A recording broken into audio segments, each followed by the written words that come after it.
سورہ لقمان کی چند آیات میں نے آپ کے سامنے تلاوت کی۔ اس کے اندر حضرت لقمان علیہ السلام اپنے بیٹے کو نصیحت کر رہے ہیں۔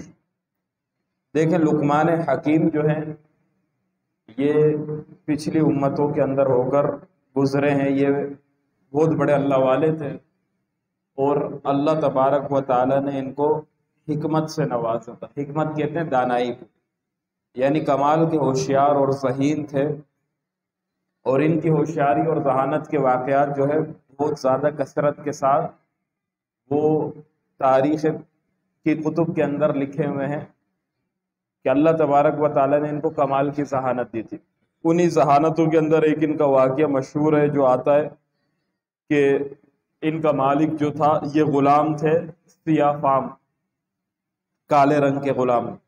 ان کا مالک ان سے بڑی محبت کیا کرتا تھا۔ مالک ایک دفعہ کسی کے ساتھ شرط پر کوئی کھیل کھیلا اور شرط ہار گیا۔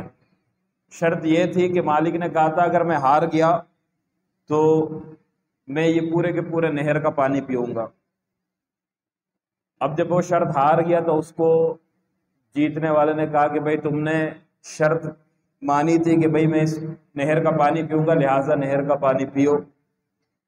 تو مالک نے تھوڑا وقت مانگا کہ مجھے تھوڑا وقت چاہیے سوچنے کے لیے۔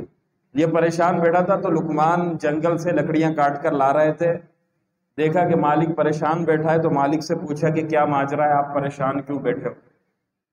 تو مالک نے کہا کہ بھئی آپ چھوڑو، آپ کو کیا۔ اس سے پہلے مالک کو نہیں پتا تھا، ان کی ذہانت کا اندازہ نہیں تھا۔ کہا کہ آپ چھوڑ دو، آپ ایک غلام آدمی ہو، آپ کو ہمارے معاملات کی خبر نہیں ہے، آپ کو میں بتاؤں گا بھی تو فضول ہے، تھوڑا سا کم کرو گے اس کے بعد چلے جاؤ۔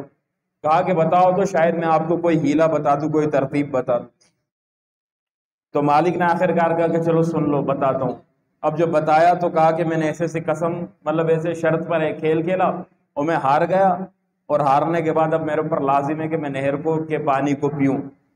تو لقمان نے کہا تو اس میں کوئی مشکل بات تو نہیں ہے، میں آپ کو ایک طریقہ بتاتا ہوں، آپ جیتنے والے سے کہو، وہ تدبیر جب آپ اختیار کرو گے تو خود ہی آپ پر یہ شرط معاف کر دے گا۔ کہا کہ کیا؟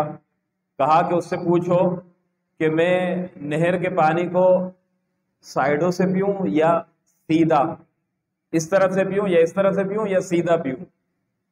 تو کہا کہ ظاہر ہے وہ یہ کہے گا کہ ایک طرف سے پی لو، ایک کونے سے پی لو۔ تو جب وہ کہے کہ کونے سے پی لو تو پھر تم اس کو کہنا کہ نہر کو روک دو، ورنہ کیونکہ پانی تو چل رہا ہے، میں جو پی رہا ہوں وہ تو جا رہا ہے، میری شرط تو پوری نہیں ہو رہی ہے، آپ پہلے نہر کو روکو تو پھر میں پانی پیوں گا۔ جب یہ بات آپ اس کو کہو گے تو اس کے لیے کرنا مشکل ہوگا، پھر وہ آپ سے کہے گا کہ چلو میں نے شرط معاف کی۔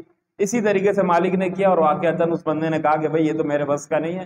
تو کہا تو ایسے میں بھی نہیں پی سکتا ہوں نہر کا پانی جب تک آپ نہر کو روکو نہیں۔